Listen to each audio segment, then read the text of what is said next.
ನಮಸ್ಕಾರ ವೀಕ್ಷಕರೇ. ನಮಸ್ಕಾರ ರಾಘವೇಂದ್ರ ಅವರೇ. ನಮಸ್ಕಾರ. ನಮ್ಮ ವೀಕ್ಷಕರಿಗೂ ನಮಸ್ಕಾರ. ಓಂ ಗಂ ಗಣಪತಿಯೇ ನಮಃ. ಸಾಮಾನ್ಯವಾಗಿ ದೇವ್ರ ಕೆಲಸಗಳು ಮಾಡ್ತೀರಾ, ದೇವಸ್ಥಾನಗಳಲ್ಲಿ ತೊಂದರೆಗಳಾಗಿದ್ದರೆ ಸರಿಪಡಿಸೋದು, ಇವೆಲ್ಲನೂ ಪ್ರತಿಷ್ಠಾಪನೆ ಮಾಡಿರೋ ದೇವರುಗಳಿಗೆ ತೊಂದರೆಗಳಾಗ್ತವೆ, ಅವುಗಳನ್ನ ಸರಿ ಮಾಡೋದು, ಇವೆಲ್ಲ ಸಾಕಷ್ಟು ವಿಡಿಯೋಗಳಲ್ಲಿ ನಮ್ಮ ವೀಕ್ಷಕರಿಗೆ ತಿಳಿಸಿದ್ದೀರಾ. ಉದ್ಭವ ಮೂರ್ತಿಗಳು ಸಾಮಾನ್ಯವಾಗಿ ಅವಾಗವೇ ಉದ್ಭವ ಆಗಿರ್ತವೆ, ಯಾರು ಕೆತ್ತನೆ ಮಾಡಿರಲ್ಲ. ಸೊ ಆ ಥರದ್ದು ಕೆಲವೊಂದಷ್ಟು ದೇವಸ್ಥಾನಗಳಿದ್ದಾವೆ, ದೈವ ಇರೋ ಜಾಗಗಳಿದ್ದಾವೆ. ಸೊ ಈ ಒಂದು ಜಾಗಗಳಲ್ಲಿ ಉದ್ಭವ ಮೂರ್ತಿಗಳಲ್ಲಿ ಯಾವೆಲ್ಲ ಶಕ್ತಿಗಳನ್ನ ನಾವು ನೋಡ್ಬೋದು, ಏನು ಪವಾಡಗಳಲ್ಲಿ ಆಗ್ತವೆ, ಪ್ರತಿಷ್ಠಾಪನೆಗಿಂತ ಎಷ್ಟು ಸ್ಟ್ರಾಂಗ್ ಅಲ್ಲಿ ದೈವದ್ದು ಶಕ್ತಿ ಅಲ್ಲಿ ಇರುತ್ತೆ. ನಿಮ್ಮ ಅನುಭವಗಳಲ್ಲಿ ಇಲ್ಲ ನಾವು ಹೊರಗಡೆ ಓಡಾಡಿರ್ತೀರ, ಸಾಕಷ್ಟು ಕೇಸ್ಗಳು ನೋಡಿರ್ತೀರ. ಸೊ ಈ ವಿಚಾರಕ್ಕೆ ಸಂಬಂಧಪಟ್ಟಂತೆ ಒಂದಷ್ಟು ಮಾಹಿತಿ ಕೊಡಿ. ಇಲ್ಲಿ ಪ್ರಥಮವಾಗಿ ನಾವೇನು ಹೇಳಬೇಕು ಅಂತಂದರೆ, ಪ್ರತಿಷ್ಠೆ ದೇವರುಗಳೇ ಬೇರೆ. ಅಂದರೆ ಇವಾಗ ನಾವೇನು ಪ್ರತಿಷ್ಠೆ ಮಾಡಿರ್ತೀವಿ, ಈಗ ಚಕ್ರ ಸ್ಥಾಪನೆ ಮಾಡಿ ಆ ದೇವ್ರಿಗೆ ಜೀವ ಕಳೆ ಕೊಟ್ಟು ಏನು ಇದು ಮಾಡಿರ್ತೀರಲ್ಲ, ಅದಕ್ಕಿಂತ ಉದ್ಭವ ಮೂರ್ತಿ ಅಂತಂದರೆ ಇದು 100ರಷ್ಟು ಪವರ್ ಇರ್ತೈತಿ. ಇದು ಯಾವ ರೀತಿ ಅಂತಂದರೆ, ಅಲ್ಲಿ ನಾವು ಪ್ರತಿಷ್ಠೆ ಇರಲ್ಲ, ಏನೂ ಇರಲ್ಲ. ದೈವನೇ ಅದು ಋಷಿಮುನಿಗಳಿಗಾಗಲಿ, ಇಲ್ಲಾಂದರೆ ತಪಸ್ಸು ಮಾಡಿರೋಂಥವ್ರಿಗಾಗಲಿ ದೈವ, ಇಲ್ಲಾಂದರೆ ಆ ಜಾಗದಲ್ಲಿ ಏನಾನ ಕೆಲವರು ಅಂದರೆ ದುಷ್ಟ ಸಂಚಾರಿಗಳು ಅಂತೀವಿ, ಇಲ್ಲ ಅಂತಂದರೆ ಒಂದು ಪೀಡೆ ಪಿಸಾಚಿಗಳದ್ದು ಹಾವಳಿ ಜಾಸ್ತಿ ಇರ್ತದೆ, ರಾಕ್ಷಸರದ್ದು ಹಾವಳಿ ಜಾಸ್ತಿ ಇದ್ದಾಗ ದೇವಮಾನವರು ಋಷಿಮುನಿಗಳು ಬೇಡ್ಕೊಂಡಾಗ ಆ ದೈವನೇ ಅಲ್ಲಿ ಉದ್ಭವ ಆಗಿ ಬಂದಿರ್ತದೆ. ಇದು ಅದಕ್ಕೆ ಅಲ್ಲಿ ನಾವು ಇಷ್ಟು ಪವರ್ ಅಷ್ಟು ಪವರ್ ಅಂತೇಳಿ ನಾವು ಇದು ಮಾಡೋಂಗೆ ಇಲ್ಲ. ಅದು ಅಂದರೆ ಕ್ಯಾಲ್ಕುಲೇಟ್ ಮಾಡೋಕೆ ಅಷ್ಟು ಕೆಪಾಸಿಟಿ ಇರ್ತದೆ, ಅಷ್ಟು ದೇವ್ರ ಶಕ್ತಿ ಇರ್ತೈತಿ. ಅಂಥ ದೈವ ಶಕ್ತಿಗಳನ್ನೂ ಈಗಿನ ಜನ್ರೇಷನ್ ಏನು ಮಾಡ್ತಾ ಇದ್ದಾರೆ ಅಂತಂದರೆ ಕಟ್ ಮಾಡಿಬಿಡ್ತಾರೆ. ಅಂದರೆ ಹಿಂದೆ ಕಾಲದಲ್ಲಿ ಆ ದೈವ ಅದು ಅಂದರೆ ಯಾರಲ್ಲಿ ವಾರಸ್ದಾರ ಇರ್ತಾರೆ, ಯಾರು ಪೂಜೆ ಮಾಡೋರು ಅಂತ ಇರ್ತಾರೆ, ಅವರ ಜೊತೆಯಲ್ಲಿ ದೈವ ಸಂಭಾಷಣೆ ಇರ್ತದೆ. ಮಾತಾಡೋದಾಗಲಿ, ಇಲ್ಲಾಂದ್ರೆ ನಾಳೆ ಏನು ಕಾರ್ಯ ಆಗಬೇಕು ಊರಲ್ಲಿ, ನಾಳೆ ಯಾರು ಬರ್ತಾರೆ, ಯಾರು ಸಾಯ್ತಾರೆ, ಏನು ಸಮಾಚಾರಗಳು, ಏನು ತೊಂದರೆಗಳಾಗ್ತೈತೆ ಎಲ್ಲ ದೈವ ನುಡಿ ಮುಖಾಂತರವಾಗಿ ಅಲ್ಲಿ ಪೂಜೆ ಮಾಡೋಂಥವ್ರಿಗೆ ಎಲ್ಲ ತಿಳಿಸ್ತಾ ಇರ್ತದೆ. ನೀನು ಹಿಂಗೆ ಹೋಗಿ ಹಿಂಗೆ ತಿಳಿಸು, ಈ ಥರ ಮಾಡು ಅಂತೇಳಿ. ಅದು ಬರ್ತಾ ಬರ್ತಾ ಬರ್ತಾ ಏನಾಗ್ತೈತೆ, ಶಕ್ತಿ ಕುಗ್ತಾ ಬರ್ತೈತೆ. ಆ ಶಕ್ತಿ ಯಾವಾಗ ಕುಗ್ತೈತಲ್ಲ, ಆವಾಗ ಏನಾಗ್ತೈತೆ ಅಂತಂದರೆ ಅಲ್ಲಿ ಯಾಕೆ ಕುಗ್ತೈತೆ ಅಂತ ಮೊದಲು ಅಷ್ಟು ಶಕ್ತಿ ಇತ್ತಲ್ಲ, ಇವಾಗ ಯಾಕೆ ಈ ಥರ ಕುಗ್ತೈತೆ ಅಂತೇಳಿ ಇಲ್ಲಿ ಪ್ರಶ್ನೆ ಕೇಳ್ಬೋದು. ಅಲ್ಲಿ ಏನಾಗ್ತದೆ ಅಂತಂದರೆ, ಅಲ್ಲಿ ದೈವ ಸಂಚಾರ ಇದ್ದಾಗ ದೈವ ಅಲ್ಲಿ ಏನೇನು ಸಮಸ್ಯೆಗಳಿದ್ದು ಎಲ್ಲ ನೋಡ್ಕೊಂಡು ಇವ್ರಿಗೆ ಅದೆಲ್ಲ ಸೂಚನೆ ತಿಳಿಸೋದು, ಅಲ್ಲಿ ಮಾಡೋದಕ್ಕೂ ಅವಕಾಶ ಕೊಡ್ತಾ ಇರಲ್ಲ. ಅಂದರೆ ಇವರು ಆ ದೈವ ಸಂಭಾಷಣೆ ಇದ್ದಾಗ ಇವರು ಅಷ್ಟು ಕಟ್ಟುನಿಟ್ಟಾಗಿ ಆ ದೈವ ಕಟ್ಟುಪಾಡುಗಳಾಗಿ ಇಷ್ಟು ಗಂಟೆಗೆ ಎದ್ದು ಅವರು ದೈವಗೋಸ್ಕರನೇ ಅಲ್ಲಿ ಇದು ಮಾಡೋರು. ಈಗ ದೈವಗೋಸ್ಕರ ಇಲ್ಲ ಅಲ್ಲಿ. ಓಕೆ.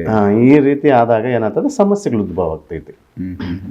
ಸೊ ಯಾವುದಾದ್ರೂ ಜಾಗಗಳಲ್ಲಿ, ನೀವು ಹೋಗಿರೋ ಜಾಗಗಳಲ್ಲಿ ಈ ಒಂದು ಶಕ್ತಿಗಳು ಯಾವ ಥರ ಕೆಲಸ ಮಾಡ್ತವೆ, ಅದ್ರ ಬಗ್ಗೆ ಅನುಭವದ ವಿಚಾರಗಳು ತಿಳಿಸಿ. ಇಲ್ಲಿ ನಾವು ಒಂದು ಉತ್ತರ ಕರ್ನಾಟಕ ಹೊಸಪೇಟೆ ಒಂದು ಆಂಜನೇಯನ ದೇವಸ್ಥಾನ ಐತೆ. ಅಲ್ಲಿಗೆ ಹೋದಾಗ ಅಲ್ಲಿ ನಮಗೆ ಕರೆದಿದ್ರು, ಈ ಥರ ಆಗ್ಬಿಟ್ಟೈತೆ ಗುರುಗಳೇ ಬನ್ನಿ ನೋಡಿ ಅಂತೇಳಿ. ಅವರು ಸುಮಾರು ದಿನದಿಂದ ಇದು ಮಾಡ್ತಾಯಿದ್ರು, ನಮಗೂ ಟೈಮ್ ಇದಾಗಿಲ್ಲ. ಮತ್ತು ನಾವೇ ಹೋದ್ವಿ ಅಲ್ಲಿ. ಅಲ್ಲಿಂದ ಇತಿಹಾಸ ಎಲ್ಲ ತಿಳಿದಾಗ ನಮಗೇನೆ ಒಂಥರ ಮೈ ಕಂಪನ ಆಯ್ತು. ಅದು ಯಾಕೆ ಅಂತಂದರೆ, ಅಲ್ಲಿ ವೀರ ಆಂಜನೇಯ ಅಲ್ಲಿ ಯಾರು ಪ್ರತಿಷ್ಠೆ ಇಲ್ಲ, ಏನಿಲ್ಲ, ಉದ್ಭವ ಆಗಿರೋಂಥ ಸ್ವಾಮಿ ಅಲ್ಲಿ ಲೈವ್ ಆಗೇನೆ ಅವರು ಏನು ಪೂಜೆ ಮಾಡ್ತಾ ಇದ್ರಲ್ಲ, ಅವ್ರ ಜೊತೆಯಲ್ಲೇ ಲೈವ್ ಆಗಿ ಮಾತಾಡ್ತಾರಂತೆ ಸ್ವಾಮಿ. ಸ್ವಾಮಿದ ಅನುಭವ ನಾಳೆ ಏನಾಗ್ತಾ ಇದೆ,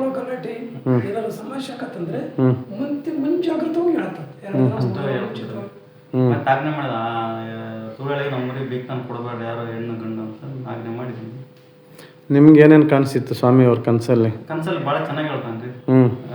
ದೈವ ಬಲ ಬರ್ತೈತ್ರಿ, ಎಲ್ಲ ನಡೆದಾಡ ತೋರಿಸ್ತಾನ, ಮಾತಾಡ್ತಂತ. ಅವಾಗ ಮುಂಚೆ ಏನು ನಾವು ಸಾಧನೆ ಮಾಡಿದ್ರೆ ಹಂಗೆ ಹೇಳನ್ರಿ, ಹಂಗೆ ಕೆಲಸ ಇವಾಗ ಏನಾಗ್ತಾ ಇಲ್ಲ, ಸಾಧನೆ ಮಾಡಿದಷ್ಟೇ ಆತ್ರಿ. ಅದು ಇವಾಗ ಅದನ್ನು ಕಟ್ ಆಗಿಬಿಡುತ್ತೆ. ಮೊದಲಕ್ಕೂ ಈಗ ಅಭಿವೃದ್ಧಿ ಡೌನು, ಕತ್ತ ಡೌನ್ ಆಗುತ್ತೆ, ಕುಂಠಿತ ಆಗೈತೆ, ಏನೂ ಆಗ್ತಾ ಇಲ್ಲ, ಜನನೂ ಬರ್ತಾ ಇಲ್ಲ, ಜನನೂ ಇಲ್ಲ, ಉಪ್ರಸಾದನೂ ಆಗ್ತಾ ಇಲ್ಲ ಅಷ್ಟೇ.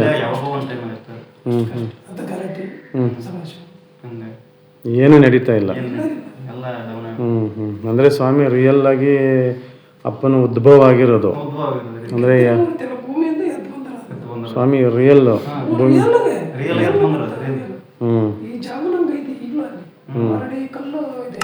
ಓಕೆ, ಲೈವ್ ಯಾವ ಥರ ಇದು? ಈಗ ನೀವು ಯಾವ ರೀತಿ ಸಂಭಾಷಣೆ ಮಾಡ್ತಾ ಇದೀವಿ ಆ ರೀತಿ ಅವ್ರಿಗೆ ಬಂದು ನಾಳೆ ಹೊತ್ತಿನ ಈ ರೀತಿ ಆಗ್ತಾಯಿದೆ, ಈ ರೀತಿ ಆಗ್ತೈತೆ, ನೀನು ಈ ಥರ ಮಾಡಬೇಕು, ಹಿಂಗೆ ಐತೆ ಅಂತೇಳಿ ಅಲ್ಲಿ ಸ್ವಾಮಿ ಅಷ್ಟು ಎಲ್ಲ ಲೈವಾಗಿ ತಿಳಿಸಿದ ಮೇಲೆ ಅಲ್ಲಿ ನೋಡ್ರಿ ಎಲ್ಲ ನಡ್ಕೊಂಡು ಬರೋದಂತೆ. ಅಲ್ಲಿ ಹಿಂಗೆ ಇರ್ತಾರಲ್ಲ ಊರು, ಮತ್ತು ನಮ್ಗೆ ಸೇರ್ಬೇಕು ಅಂದ್ಬಿಟ್ಟು ಅಲ್ಲಿನೇ ಆ ಜಾಗದ ಮೇಲೇ ಕೇಸ್ ಆಗ್ತಾಯಿದ್ರಿ.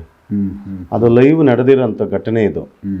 ಆಮೇಲೆ ಅದೇ ಹಿಂಗೆ ಆಗೋಗ್ಬಿಟ್ಟದೆ, ಏನು ಮಾಡೋದು ಅಂತೇಳಿ ಅವರು ಇದು ಮಾಡಬೇಕಾದ್ರೆ ಅದು ನಮ್ಮ ಬೆಂಗಳೂರು ಕೋರ್ಟ್ ಕೇಸ್ ಬಿತ್ತಂತೆ ಅದು. Okay okay. ಆ ಸ್ವಾಮಿಯವರೇ ಬಂದು ಹುಡುಗನ ರೂಪವಾಗಿ ಬಾಲಕನ ರೂಪವಾಗಿ ಬಂದು ಕೇಸ್ ಗೆಲ್ಸೋರಂತೆ, ಅವರೇ ಮಾತಾಡಿ.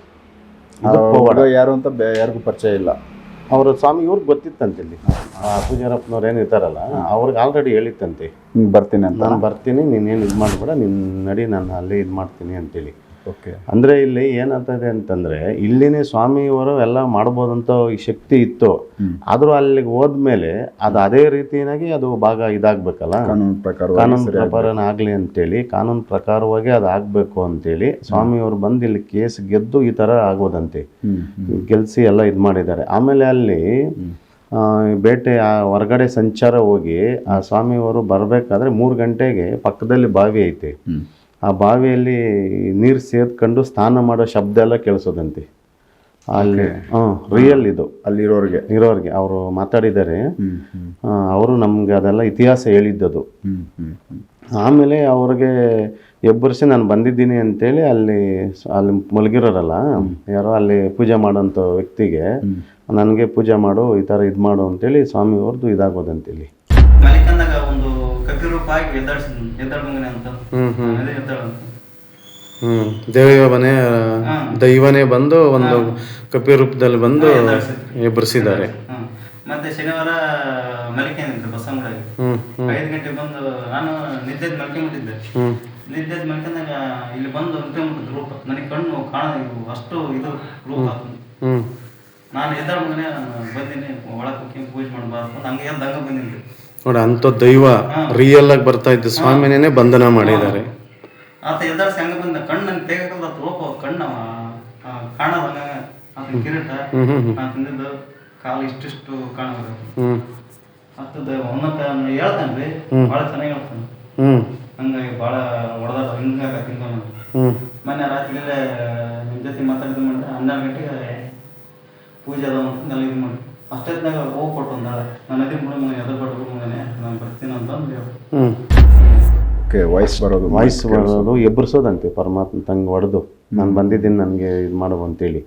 ಆ ಥರ ಶಕ್ತಿ ಇರೋಂಥ ದೇವಸ್ಥಾನ, ಆ ಥರ ಫುಲ್ ಪವಾಡ ಇರೋಂಥ ದೇವಸ್ಥಾನ. ಅಲ್ಲಿ ಉದ್ಭವ ಆಗಿದ್ದು ಹೆಂಗೆ ಅಂತಂದರೆ, ಅಲ್ಲಿ ರಾಕ್ಷಸರ ದಾವಳಿ ಜಾಸ್ತಿ ಆಗಿತ್ತಂತೆ, ಮಾನವ ಕುಲಕ್ಕೆಲ್ಲ ತೊಂದರೆ ಮಾಡೋದಂತೆ. ಆವಾಗ ಅವರು ದೇವಾನುದೇವತೆಗಳೆಲ್ಲ ಬೇಡ್ಕೊಂಡಾಗ ಸ್ವಾಮಿ ಭೂಮಿನಿಂದನೇ ಉದ್ಭವ ಆಗಿ ಆ ರಾಕ್ಷಸನ ತುಳ್ಕೊಂಡೇನೆ ದೇವರು ಅಲ್ಲೇ ಇದಾಗಿರೋಂಥದ್ದು, ಅಂದರೆ ನೆಲೆಸಿರೋದು. ಅಂದರೆ ನಾವೆಲ್ಲಿ ಈ ಥರ ದೇವರು ಆ ಥರ ನಾವೆಲ್ಲಿ ನೋಡೇ ಇಲ್ಲ ಆಂಜನೇಯನ ರೂಪದಲ್ಲಿ. ಯಾಕಂದ್ರೆ ಆಂಜನೇಯನು ಸಾಮಾನ್ಯವಾಗಿ ಸೌಮ್ಯ ರೂಪವಾಗಿ ನಿಂತಿರ್ತಾನೆ, ಕಾಣಲ್ಲ. ಹೌದು, ಅಲ್ಲಿ ನೋಡಿ ರಾಕ್ಷಸನ ತುಳ್ಕೊಂಡೇನೆ ಇದಾಗಿರೋ ವೀರಾಂಜನೇಯನು. ಓಕೆ, ಅಷ್ಟು ಪವರ್ ಅದು. ಆ ಥರ ಪವಾಡಗಳು ಮಾಡಿ ಆ ಅಪ್ಪನು ಆ ಥರ ಅಲ್ಲಿ ಸೃಷ್ಟಿ ಮಾಡಿರೋಂಥ ದೇವ್ರಿಗೇನೆ ಬರ್ತಾ ಬರ್ತಾ ಬರ್ತಾ ಇದೇನಾಗೋಯ್ತು, ಅಲ್ಲಿಂದು ಶಕ್ತಿ ಎಲ್ಲ ಕುಗ್ಗಿ ಇದಾಗಿ 40 ವರ್ಷ ಆಗಿತ್ತಂತೆ ಆ ಸ್ವಾಮಿಗೆ ದಿಗ್ಬಂಧನ ಮಾಡಿ. ತುಂಬ ವರ್ಷಗಳಾಗೋಗಿದೆ, ತುಂಬ ವರ್ಷಗಳು. ಅಲ್ಲಿ ಅವ್ರು ಹೇಳ್ತಾ ಇದ್ರೆ ನಮಗೇನೆ ಒಂಥರ ಅದು ಮೈ ಕಂಪಿಸ್ತೈತೆ. ಇಡೀ ಅಲ್ಲಿ ಫಸ್ಟ್ ಯಾರಂತ ನೇಮಕವಾಗಿರ್ತದಲ್ಲ ಅವರೇ ಹೋಗ್ಬೇಕಂತೆ ಗರ್ಭಗುಡಿಗೆ. ಮಾಮೂಲಿ ಇಲ್ಲಿ ಅಲ್ಲೇನ ಒಂದು ಹೋಮ ಮಾಡೋದು, ಅಲ್ಲಿ ಅಭಿಷೇಕ ಮಾಡೋಂಥದ್ದು, ಅಲಂಕಾರ ಮಾಡೋದು, ಪುರೋಹಿತರು ಹೋಗೋಕ್ಕೇ ಭಯ ಪಡ್ತಾರಂತೆ.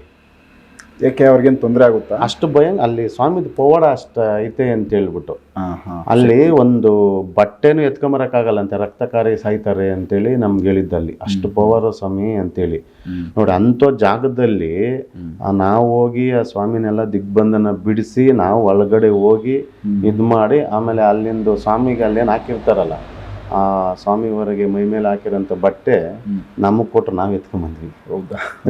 ಪರವಾಗಿಲ್ಲ, ಮಾಡಿಸ್ಕೊತಾರೆ, ಎಲ್ಲ ಅಭಿವೃದ್ಧಿ ಆಗಂತ ಕೇಳ್ಕೊಂಡ್ವಿ. ನಾವು ಎಲ್ಲ ಚೆನ್ನಾಗಿ ನಡ್ಕೊಂಡು ಹೋಗಿ ಎಲ್ಲ ದೈವ ಬಲ ಬಂದು ಚೆನ್ನಾಗಿ ಪೂಜೆಗಳು ಮಾಡೋ ಅಂತ ಹೇಳಿ ಇದನ್ನು ಹಿಡಿಯಾಕ ಅವ್ರ ಆಶೀರ್ವಾದ ಎಲ್ಲ ಚೆನ್ನಾಗಿ ನೆನೆಸ್ಕೊಟ್ಟು ಎಲ್ಲರೂ ಇದು ಮಾಡ್ಕೊಂಡು ಒಳ್ಳೆತನದಿಂದ ನಾವು ಒಳ್ಳೆ ಪೂಜೆ ಹೇಳ್ಕೊಟ್ಟಿದ್ದಾರೆ, ದಾರಿ ಮಾರ್ಗನ ಚೆನ್ನಾಗಿ ತೋರಿಸಿದ್ದಾರೆ.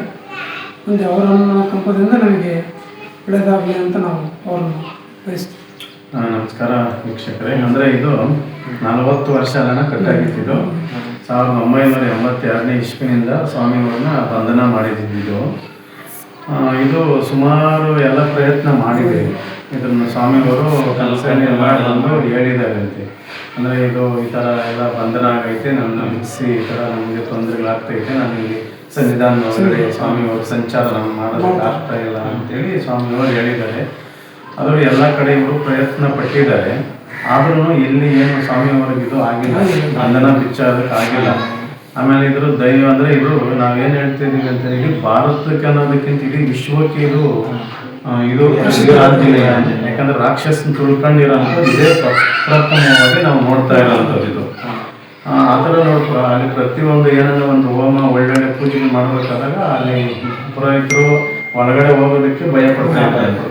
ಅಂಥದ್ದೇನೋ ಆ ಸ್ವಾಮಿ ಅನುಗ್ರಹದಿಂದ, ಆ ಸ್ವಾಮಿ ಆಶೀರ್ವಾದದಿಂದ ಏನೋ ಅವರು ನಮ್ಮನ್ನು ಕರೆಸಿ ಇವತ್ತು ನಮ್ಮ ಮುಖಾಂತರವಾಗಿ ಇವತ್ತು ಒಳ್ಳೇದು ಮಾಡಿ ಎಲ್ಲ ಒಂದು ನಾವು ಒಳಗಡೆ ಹೋಗಿ ಆ ಸ್ವಾಮಿನೆಲ್ಲ ಕಟ್ಟು ಬಿಚ್ಚಿ ಕ್ಲಿಯರ್ ಮಾಡಿ ಏನೇನು ತೊಂದರೆ ಆಗಿತ್ತು ಎಲ್ಲ ಅಂತೇಳಿ ಅದನ್ನೆಲ್ಲ ತೋರಿಸಿ ಇವತ್ತು ಆ ಸ್ವಾಮಿ ಇಲ್ಲಿ ಇದಾರ ಅಂತೆಲ್ಲ ಚೆಕ್ ಮಾಡಿಸಿ ಇವ್ರಿಗೇನೆಲ್ಲ ತೋರಿಸಿ ಇವತ್ತು ಇದನ್ನೆಲ್ಲ ಕ್ಲಿಯರ್ ಮಾಡಿ ಸ್ವಾಮಿಗೆ ಇವತ್ತು ಬಿಡುಗಡೆ ಆಗೈತೆ.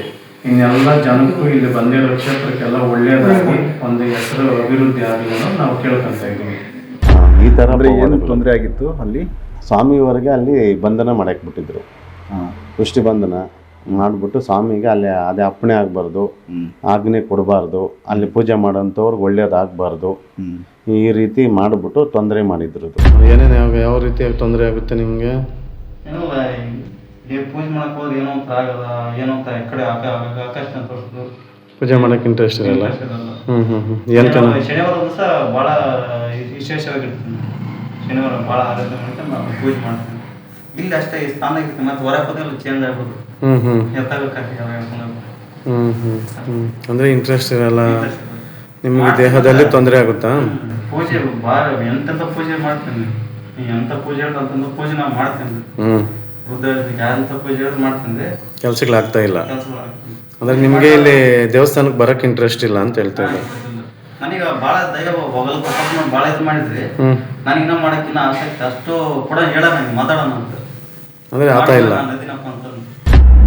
ತೊಂದರೆ ಮಾಡಿ ಎಲ್ಲ ಬಂಧನ ಮಾಡಿ ಅಲ್ಲಿ ಪೂಜೆ ಮಾಡೋರಿಗೂ ಇಂಟ್ರೆಸ್ಟ್ ಇರ್ತಾರಲ್ಲ, ಅದೇ ಅಲ್ಲಿ ಹೇಳೋರಲ್ಲ ನಾಳೆ ಆಗೋ ಕೆಲಸಗಳು ಇವ್ರ ಮುಖಾಂತರವಾಗಿ ತಿಳಿಸೋದಂತೆ. ಅಂಥದ್ದು ಅಲ್ಲಿ ಅಂದರೆ ಆಗಕ್ಕೆ ಇಲ್ಲಿ ಕೇಳ್ಬೋದು ಜನಗಳಿಗೆ. ಇಲ್ಲಿ ನಮ್ಮ ವೀಕ್ಷಕರಿಗೆ ಏನಾಗ್ತೈತೆ ಅಂತಂದ್ರೆ ಇಲ್ಲಿ ಒಂದು ಪ್ರಶ್ನೆ ಹುಟ್ಕೊಂತೈತೆ, ಸ್ವಾಮಿ ಅಷ್ಟು ಪವಾಗಿರೋ ದೈವನ ಲಾಕ್ ಮಾಡಕ್ಕೆ ಸಾಧ್ಯನಾ ಅಂತ ಕೇಳ್ತಾರೆ ಅಲ್ವಾ? ಅಷ್ಟು ಸ್ಟ್ರಾಂಗ್ ಇದ್ದಾರೆ, ಎಲ್ಲ ಓಡಾಟ, ಅಲ್ಲಿನ ಸಂಚಾರ, ಇವೆಲ್ಲ ಕತೆ ಕೇಳಿ ಆದ್ಮೇಲೆ ಹೌದು ಅದನ್ನ ಹೆಂಗೆ ಅವರು ಕಟ್ ಮಾಡಕ್ ಸಾಧ್ಯ, ಮತ್ತೆ ಅದನ್ನ ಕಟ್ ಮಾಡಕ್ ಅವಕಾಶ ಹೆಂಗ್ ಕೊಟ್ರಿ ಇವರು ಅಂತೇಳಿ ಪರ್ಫೆಕ್ಟ್ ಇದು. ಅವರು ಮೇನ್ ಅವ್ರು ಏನಿದ್ರಲ್ಲ ಅವರು ತೀರೋಗವ್ರಿ. ಯಾರಿಗೆ ಈ ಸೂಚನೆಗಳು ಸಿಗ್ತಾ ಇತ್ತು ಆ ವ್ಯಕ್ತಿ ಇಲ್ಲ, ಇದ್ದಿದ್ರೆ ಅವ್ರಿಗೆ ಹಿಂಗಾಗುತ್ತೆ ಅಂತ ಸೂಚನೆ ಕೊಟ್ಟಾಗ ಇವರು ಎಚ್ಚರಿಕೆ ತಗೊಳೋರು. ಆಮೇಲೆ ಅದಾದ್ಮೇಲೆ ಇನ್ನೊಬ್ರು ಬಂದ್ರು, ಅವ್ರಿಗೂ ಅದೇ ಸೂಚನೆ ಗೊತ್ತಾಗೋಯ್ತು. ಅದಾದ್ಮೇಲೆ ಅವ್ರು ಹೋದ್ಮೇಲೆ ಅಲ್ಲಿ ಮತ್ತೆ ಅಲ್ಲಿ ವಾರಸುದಾರರು, ಅಲ್ಲಿ ಪೂಜೆ ಮಾಡೋಂಥ ವ್ಯಕ್ತಿಗೂ ಯಾರಿಗೂ ಅಲ್ಲಿ ಸೂಕ್ತವಾದ ವ್ಯಕ್ತಿ ಅಲ್ಲಿಲ್ಲ. ಓಕೆ, ಅದರಿಂದ ಸಮಸ್ಯೆ ಆಗಿದ್ದು. ಸೊ ಸರಿಯಾದ ಯಾರಾದರೂ ರೆಗ್ಯುಲರ್ ಆಗಿ ಕೆಲಸ ಮಾಡೋರು, ಇಲ್ಲಾಂದ್ರೆ ಅಲ್ಲಿ ಪೂಜೆ ಮಾಡೋರು, ಅದು ನೋಡ್ಕೊಳೋರು ಇದ್ದಿದ್ರೆ ಅವ್ರಿಗೆ ಯಾವುದೋ ಒಂದು ಮುಖಾಂತರ ಸೂಚನೆ ಕೊಡೋದು. ಆಮೇಲೆ ಇನ್ನೊಬ್ಬ ಬಾಲಕನ್ನ ನೇಮಿಸಿದ್ದಾರೆ, ಅವ್ರಿಗೆ ಇನ್ನೂ ಅಷ್ಟು ಅರಿವಿಲ್ಲ, ಅಲ್ಲಿ ತಿಳುವಳಿಕೆ ಇಲ್ಲ. ಅವ್ರಿಗೆ ಒಂದು 30-32 ವರ್ಷ ಹುಡುಗ, ಅವ್ರಿಗೇನು ಅದ್ರ ಬಗ್ಗೆ ಗೊತ್ತಿಲ್ಲಂತೆ, ದೇವ್ರಿಗೆ ಹೆಂಗೆ ಪೂಜೆ ಮಾಡಬೇಕು ಏನು ಹೆಂಗೆ ಅಂತೇಳಿ. ಮೇನ್ ವ್ಯಕ್ತಿ ಯಾರು ಕಾಲವಾಯಿತು ಅದಾದಮೇಲೆ ಸುಮಾರು ಗೊತ್ತಿಲ್ಲಲ್ಲ ಅದನ್ನು ಯಾವ ರೀತಿ ಮಾಡಬೇಕು ಏನು ಅನ್ನೋದು ಇದಾಗಿಲ್ಲ. ಆಮೇಲೆ ಒಬ್ಬ ಹುಡುಗನ ಇದು ಮಾಡ್ಕೊಂಡಿದ್ದಾರೆ, ಅದು ಅದು ಆತ ಶಕ್ತಿ ಮತ್ತು ಯಾರಿಗೆ ಹೇಳ್ಬೇಕು ಅನ್ನೋದು ಸ್ವಾಮಿಯವರು ಇದು ಮಾಡ್ಕೊಂಡ್ರೆ ಏನೋ ಗೊತ್ತಿಲ್ಲ ಅದು ನಮಗೆ. ಅಂದರೆ ಅವ್ರು ಹೇಳಿದ್ದು ನಮ್ಗೆ ಈ ಸ್ಟೋರಿದು ಈ ಥರ ಆಯ್ತಣ್ಣ ಅಂತೇಳಿ. ಅದಾದಮೇಲೆ ಕೆಲವರೆಲ್ಲ ಭಯ ಬಿಟ್ಕೊಂಡು ಅಯ್ಯೋ ಸ್ವಾಮಿದು ಇಷ್ಟು ಶಕ್ತಿ ಐತೆ, ನಾವು ಹೋಗೋಕ್ಕೆ ಗರ್ಭಗುಡಿ ಒಳಗಡೆ ಹೋಗೋಕ್ಕೆ ಭಯ ಆಗ್ತೈತೆ, ತೊಂದರೆಗಳಾಗ್ಬೋದೇನೋ, ಏನಾಗ್ತೈತೋ, ಮತ್ತು ನಾವೇನ ಮಾಡೋ ರೀತಿ ನೀತಿಗಳು ತಪ್ಪೇನಾದ್ರೆ ಸ್ವಾಮಿ ನಮ್ಗೇನು ಶಿಕ್ಷೆ ಕೊಡ್ತಾನೆ, ತೊಂದರೆ ಆಗುತ್ತೆ ಅನ್ನೋ ಭಯ ಅಂತೇಳಿ ಭಯದಿಂದ ವಿಚಾರ ಆಗ್ಬಿಟ್ರೆ ಹೌದು ಶಾಪಕ್ಕೆ ಗುರಿ ಆಗ್ತಿದೆ ಅನ್ನೋ ಭಯ. ಹೌದು ಆ ರೀತಿ ಮಾಡ್ಕೊಂಡು ಇವಾಗ ಆಮೇಲೆ ಒಬ್ಬ ಹುಡುಗನ ನೇಮಕ ಮಾಡ್ಕೊಂಡವ್ರೆ. ಅವ್ರಿಗೆ ಅದು ಅಷ್ಟೇನು ಸೂಚನೆ ಗೊತ್ತಾಗಿಲ್ಲ.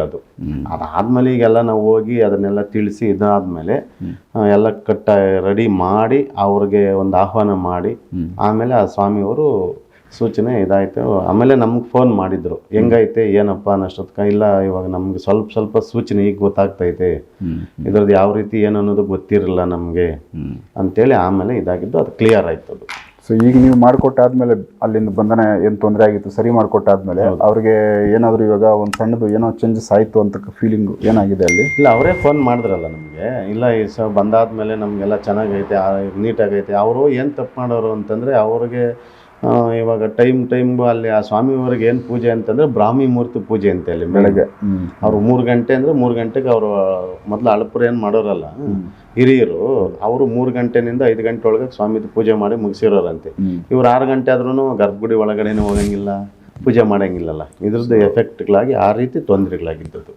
ಮತ್ತು ಈಗ ವಾಪಸ್ 3 ಗಂಟೆಗೆ ಪೂಜೆ ಮಾಡೋಕ್ಕೆ ಆಮೇಲೆ ನಾವೆಲ್ಲ ಮಾಡಿದಾದ್ಮೇಲೆ ಅಲ್ಲಿ ಏನು ಮಲಗಿದ್ರಲ್ಲ ದೇವಸ್ಥಾನದಲ್ಲೇ ಸ್ವಾಮಿ ಬರುವಂಥದ್ದು ಸಂಚಾರ ಎಲ್ಲ ಕಿವಿಗೆ ಗೋಚರ ಆಗೋದಂಥದ್ದು.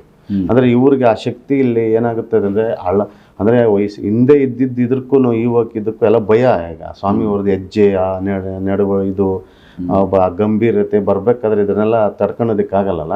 ಅವರು ಭಯ ಬಿದ್ದೇನೆ ಬಂದ್ಬಿಟ್ಟು ಅಣ್ಣ ಈ ಥರ ನಮಗೆ ಅದು ಭಯ ಆಗೋಯ್ತು, ಈ ಥರ ಸ್ವಾಮಿಯವರೆಲ್ಲ ಸುತ್ತಾಗ್ತಾ ಇದ್ದು, ಇದೆಲ್ಲ ಒಂಥರ ಭಯ ಆಗೋಯ್ತು ಅಂತೇಳಿ ಹೇಳಿದ್ರು ನಮಗೆ. ಏನೋ ಸ್ವಾಮಿ ಆಶೀರ್ವಾದ, ಸ್ವಾಮಿ ಅನುಗ್ರಹ ಏನೋ ಬಂದು ಮಾಡಿಕೊಟ್ಟಿದ್ದಕ್ಕೆ ಎಲ್ಲ ಒಂದು ಒಳ್ಳೇದಾಗೈತೆ, ಅದನ್ನೇ ರೀತಿನೇ ಮುಂದುವರ್ಸ್ಕೊಂಡು ಹೋಗ್ರಿ ಅಂತೇಳಿ ಹೇಳಿ ಅದನ್ನು ಇದು ಮಾಡ್ತೀವಿ. ಸೊ ವೀಕ್ಷಕರೇ, ಯಾಕಂದರೆ ಉದ್ಭವ ಮೂರ್ತಿಗಳು ಅಲ್ಲಿ ಸ್ಪೆಷಲ್ ಶಕ್ತಿಗಳು ಸಾಮಾನ್ಯವಾಗಿ ಪ್ರತಿಷ್ಠಾಪನೆ ಆಗಿರೋ ದೇವಸ್ಥಾನದಲ್ಲಿ ಶಕ್ತಿ ತುಂಬಬೇಕಾಗುತ್ತೆ. ಉದ್ಭವ ಮೂರ್ತಿಗಳಲ್ಲಿ ಆಟೋಮೆಟಿಕ್ ಅದೇ ಶಕ್ತಿ ಬಂದಿರುತ್ತೆ. ಸೊ ಆ ಶಕ್ತಿಗಳಿಗೂ ಕಟ್ಟಾಗ್ಬೋದು, ಕಟ್ಟಾಗಿದೆ ಅನ್ನೋ ಥರ ಒಂದು ಕೇಸ್ ಅಟೆಂಡ್ ಮಾಡಿದ್ದಾರೆ.